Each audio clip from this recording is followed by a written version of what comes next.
अस्सलामुअलैकुम सामीन। 29 शव्वाल मुकर्रम की तारीख़ शुरू हो चुकी है, 19 मई है। ख़बर का उन्वान है जमीयत उलमा का मुंबई का इजलास आम।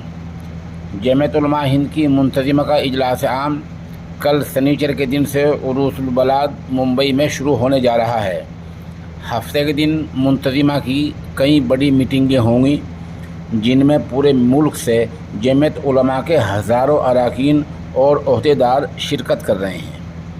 इतवार के दिन शाम 5 बजे मुंबई के अंजुमन इस्लाम ग्राउंड में इजलास आम होगा, जिसमें लाखों लोगों की शिरकत की उम्मीद की जा रही है। जमीयत उलमा इस मुल्क की सबसे पुरानी और बड़ी जमात है, इसलिए इसकी पास करदा तजावीज़ के असरात भी दूरदर्श होते हैं। हमारी मालूमात के मुताबिक मसाइल तो सामने हैं और सबको पता है कि आजकल मिल्लत इस्लामिया किन परेशानियों में मुब्तला है।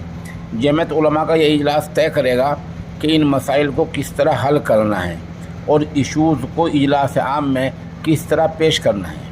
इसकी सदारत जमीयत उलमा के कुल हिंद सदर हज़रत मौलाना सैयद अरशद मदनी दामत बरकातहुम करेंगे।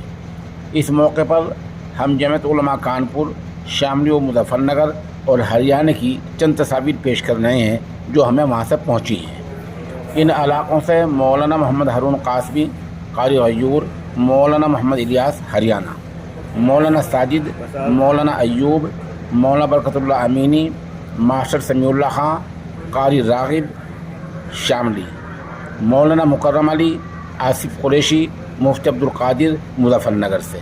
ये नाम हमारे पास मुसद्दक़ा तौर पर पहुँच गए हैं। ज़ाहिर सी बात है वहाँ हज़ार लोग शरीक हैं। हम इस पर कल भी एक बुलेटिन जारी करेंगे, परसों भी जारी करेंगे। जैसे जैसे हमें मालूमात मिलते रहेंगी हम इंशाअल्लाह आपको उनसे मुत्तला करते रहेंगे।